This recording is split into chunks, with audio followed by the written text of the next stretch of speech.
बड़ी खबर ये आ रही है कि हॉर्मूज पर अमेरिका का ब्लॉकेड शुरू हो गया है, क्योंकि 7:30 जो भारतीय समय अनुसार डेडलाइन थी वो पूरी हो चुकी है। तो अमेरिका का ब्लॉकेड जो उन्होंने कहा था कि हॉर्मूज बंद है, अब उसे फर्दर ब्लॉक किया जाएगा अमेरिका द्वारा।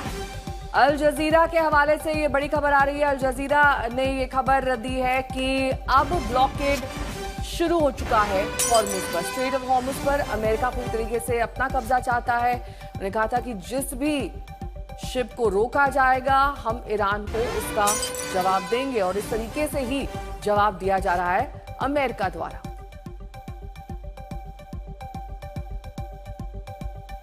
अशरफ, ब्लॉकेड शुरू हो चुका है, इसके मायने क्या है?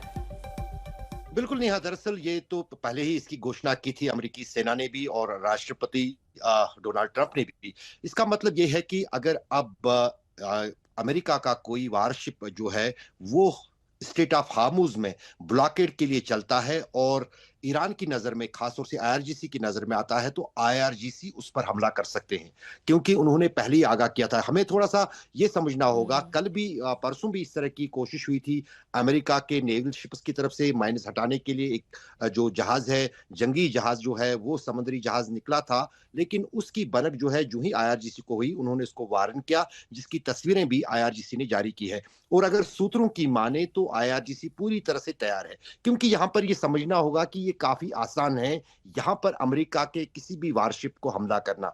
डोनाल्ड ट्रंप कह चुके हैं कि मैंने ईरान की पूरी नेवी खत्म कर दी है, अगर खत्म नहीं तो बहुत कमजोर कर दी है, लेकिन स्टेट ऑफ हार्मूज पर किसी भी समुद्री जहाज को निशाना बनाने के लिए किसी नेवल स्क्वाड की या ठीक है, नेवी की जरूरत नहीं है। पर ठीक है जो अशरफ, है बहुत बहुत शुक्रिया इस तमाम से जानकारी के लिए आपका, क्योंकि हॉर्मुज ही वो हथियार है जिसे अब ईरान पूर्ण रूप से इस्तेमाल करने वाला है, और ये भी हम कह सकते हैं कि यही उसका ट्रम्प कार्ड साबित होगा।